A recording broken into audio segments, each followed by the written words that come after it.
So intramolecular forces, intermolecular forces.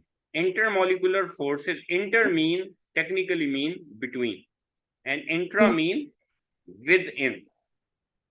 Yep. So for example, water. We have water molecule.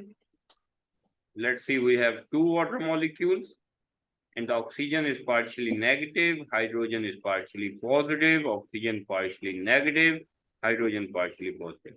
If two molecules are attracted to each other, like negative oxygen of one molecule attracting the hydrogen of other molecule, such type of force is between molecule. So this would be called as intermolecular force. Intermolecular or intermolecular force. Okay. Now the force of attraction within the molecule. Look, this is one molecule. This is another molecule.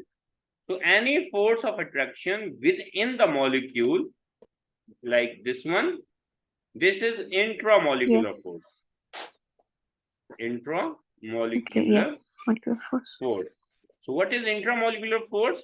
For example, the covalent bonding. This is, you know that it is covalent bond. So here the intramolecular force is covalent bond. And here intermolecular force is basically hydrogen bonding. This is we are going to discuss in this lecture later on. Okay, so the technically what you got from here, what you got from the meanings, what you got from explanation, two words. There are two kinds of forces. One force that exists between molecules, which is called intermolecular force, right? And the example are, one of the example is hydrogen bonding. Number one was intramolecular force. Intramolecular bonding is that exists within the molecule. For example, a covalent bond, right? So this is what they are explaining you, the intramolecular bonding within the molecule, holds atom together and all that.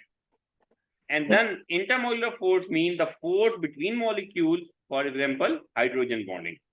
Okay. Now, what is the comparison in properties? So which one is stronger? Definitely intramolecular force is more stronger than intermolecular force, right? So definitely there is no comparison in the power, in the strength. Intramolecular force is going to be very much stronger than intermolecular force, right? Okay. Now, if you have the strong intermolecular force like hydrogen bonding, it affects boiling point. Affects boiling point.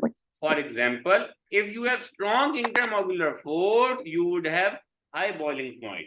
If you have weak intermolecular force, you have low boiling point for that compound. So I mean, there are many types of intermolecular forces like van der Waals force, London force, hydrogen bonding, dipole force we are going to study. So generally, what is the effect of intermolecular force? It affects the boiling point and melting point of any liquid or gas.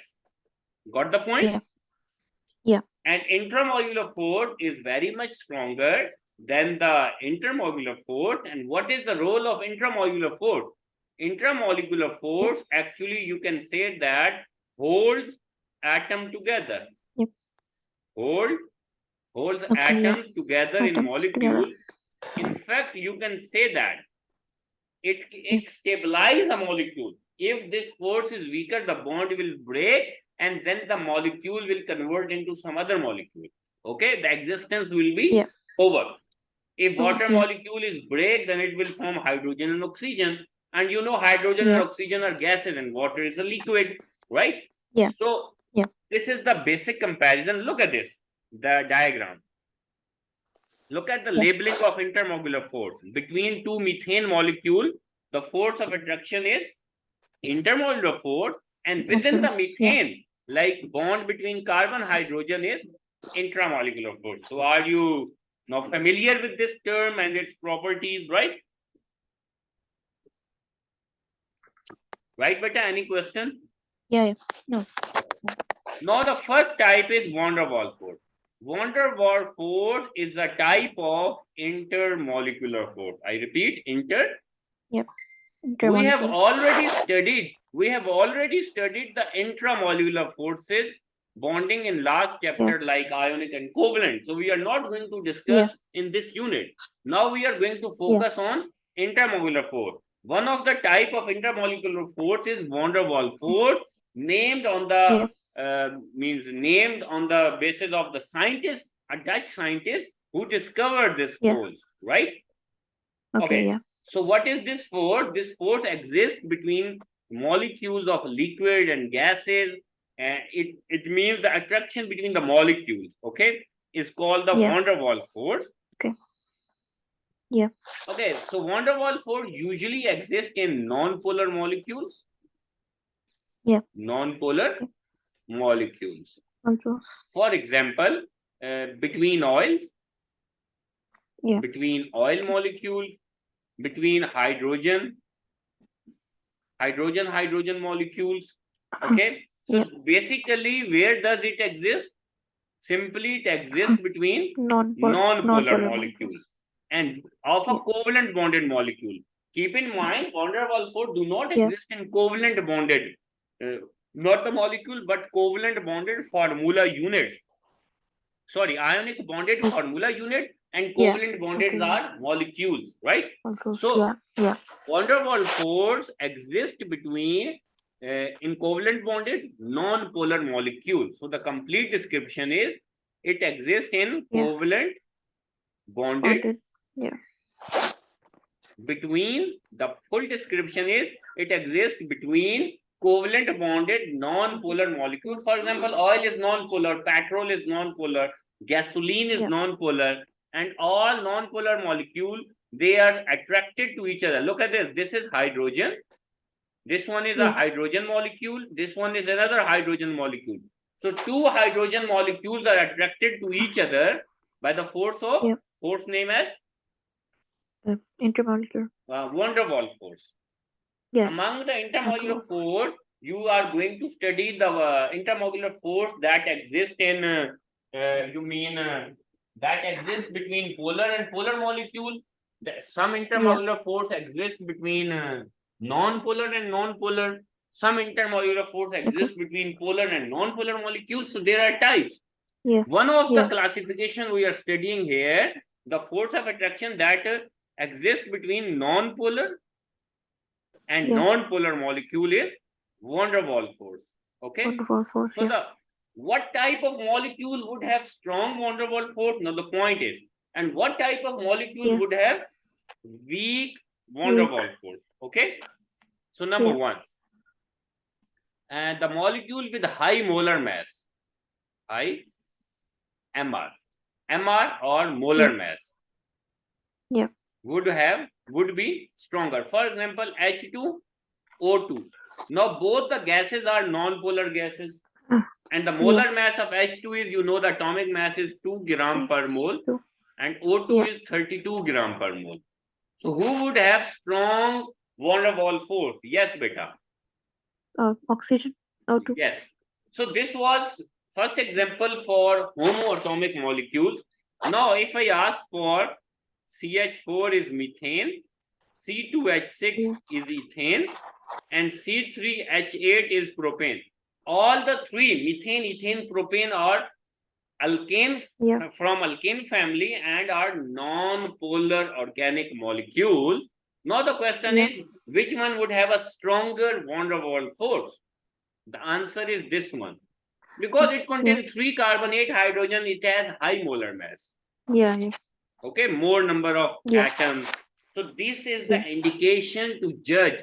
So in short, I can say C3H8 has higher boiling point than C2H6, which has a higher boiling point than CH4. Got it? And why? Because why? High molar mass. Yes. So this is what they are showing you in graph.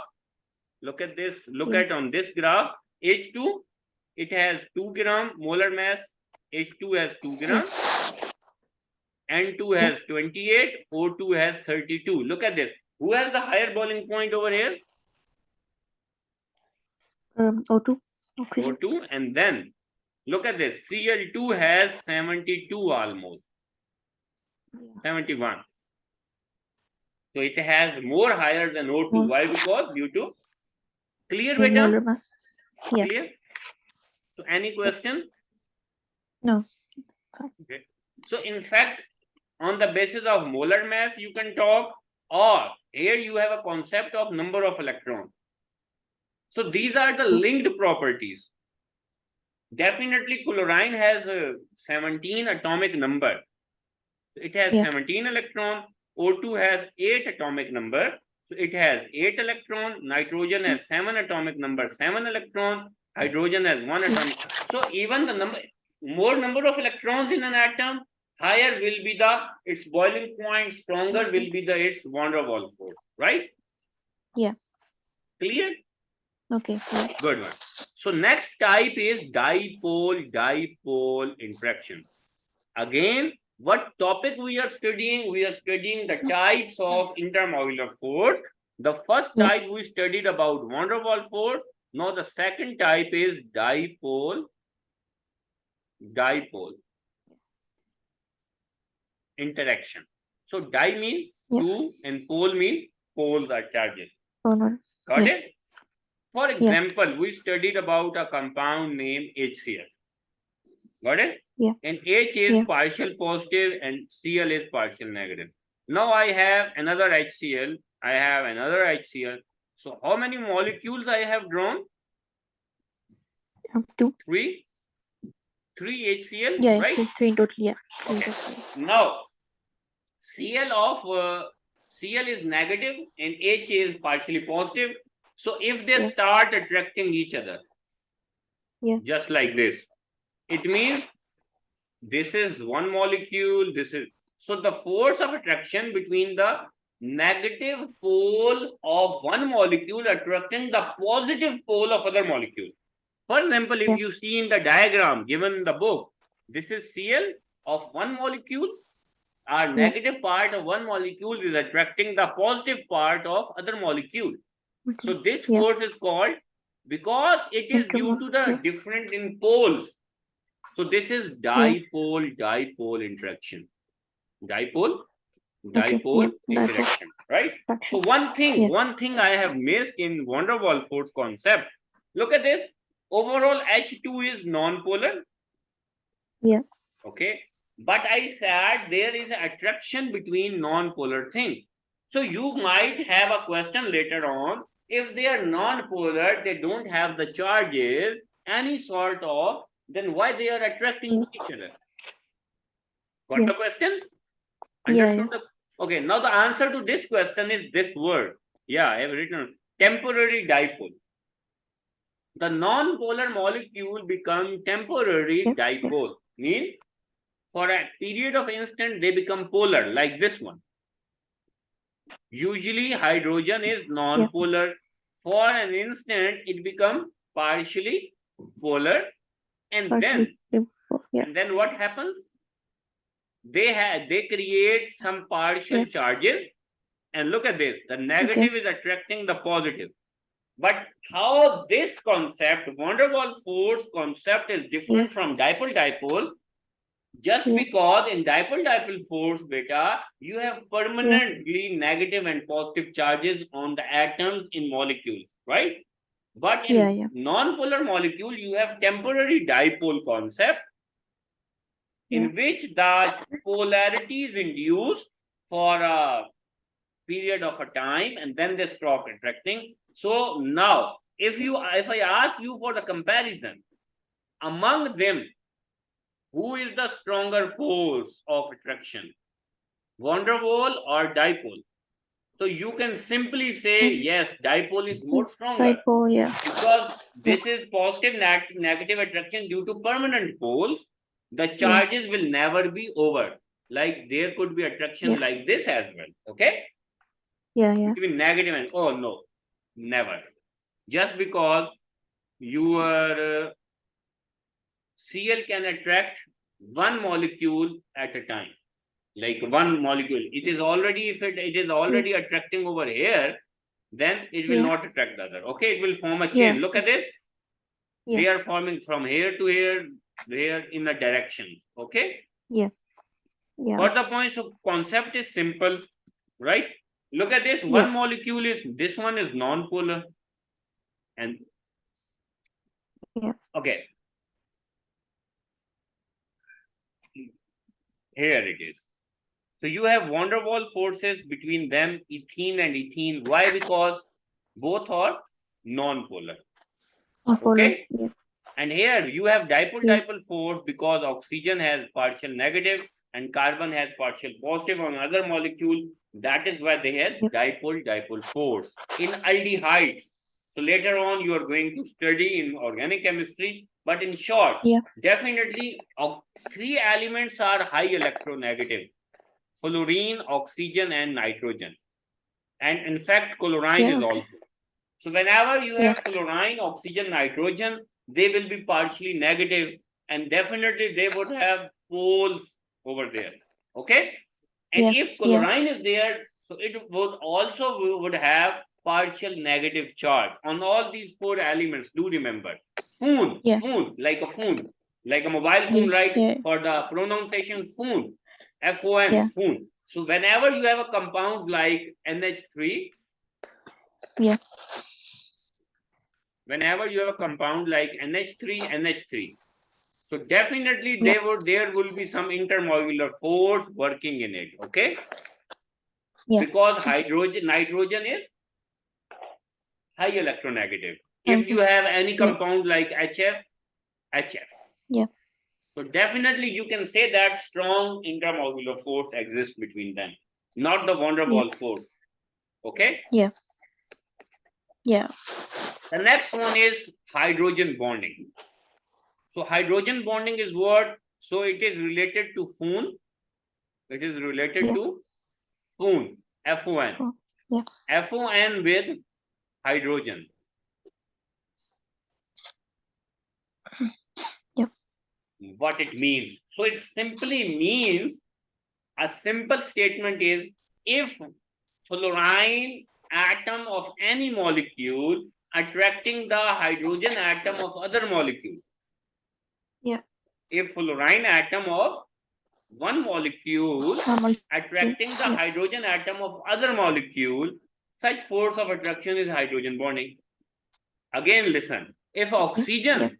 atom of one molecule is attracting Yeah. the hydrogen atom of other Hydrogen. molecule, then it is hydrogen bonding. If nitrogen atom Okay. of Yeah. one molecule is attracting the hydrogen, so all these three categorized in hydrogen bonding. Yeah. Got the point? Okay. For example, Yeah. the very simple, from where we have started with water. So this type of force where oxygen is partial negative, hydrogen is partial positive, oxygen is partial negative. So now we have the force of attraction definitely between oxygen and hydrogen. So would you Yeah. call it as dipole force or hydrogen bonding? It is between oxygen and hydrogen. It is between, then it is hydrogen bonding. If you have like HCl, now you have beta, for the clear indication, you have hydrogen is there, but nothing from the phone category. No, this is dipole. Okay? Yeah. And here it is hydrogen bonding. So you got the difference?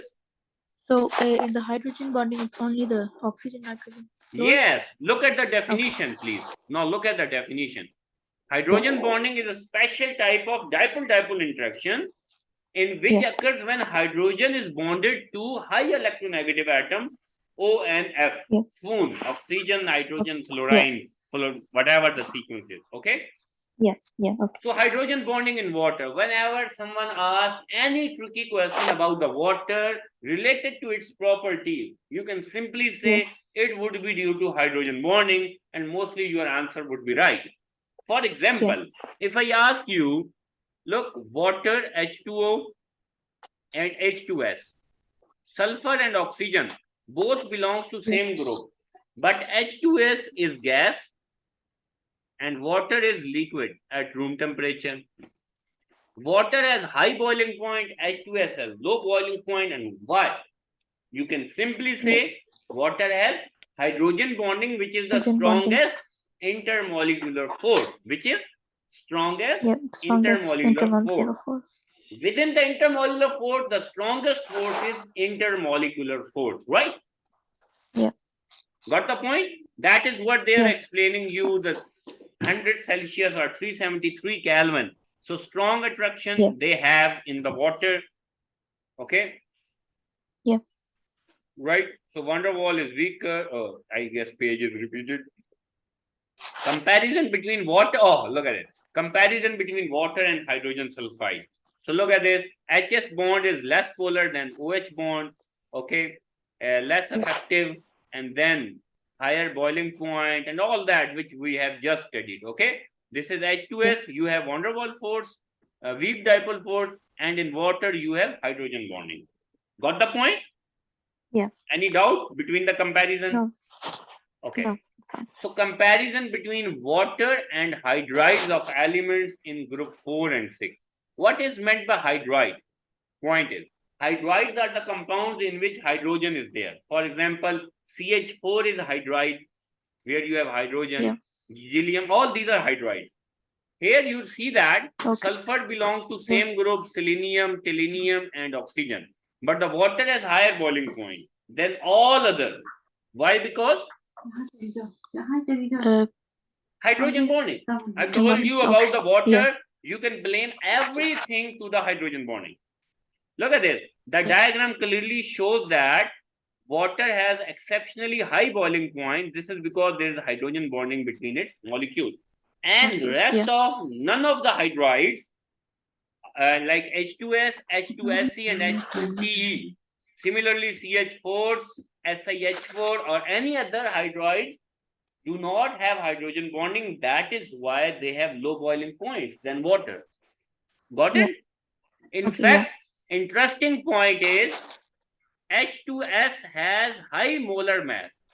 H2S has high molar mass than water. Molar mass, But boiling point is less. Now, what is the reason? H2S has high molar mass than water, but boiling point of H2S is less than water. What would be your reply on this? Yes, beta. Hydrogen bonding. Yes, strong hydrogen bonding in water. Okay. So hydrogen bonding in ammonia and hydrogen fluoride. Look at this in ammonia. This is called ammonia nowadays, with nitrogen bonded with 3 hydrogen containing 1 lone pair as well. So if one molecule of ammonia attracts the other molecule of ammonia, let's see. So what will happen? What kind of force it would be? Yes, beta. Hydrogen bonding. Hydrogen bonding. I told you what is the criteria to identify hydrogen bonded with fluorine or hydrogen bonded with oxygen, hydrogen attracting nitrogen, right? Between molecules, not within molecule, between molecules, right? Okay. So the lone pair is responsible for this attraction and causing the hydrogen bonding. Similarly in HF, like HCl, so they would have higher boiling point and all that.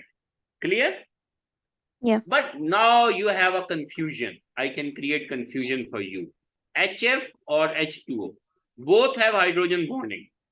HF or H2O, both have hydrogen bonding. In the last unit, we have studied fluorine has the highest electronegativity in the world, which is 4.0. Got it? Just 3 to 4 minutes. Just 3 to 4 minutes. Okay. So HF has the highest boiling point. Sorry, fluorine has the highest electronegativity, right? 4.0. And now the point is, it is expected that HF would have the higher boiling point, but water has higher boiling point than HF. Both have hydrogen bonding. Now the answer to this is water has double hydrogen bonding due to 2 lone pair than HF. Okay. Okay. So we stop here and we will resume from here in next class, inshallah.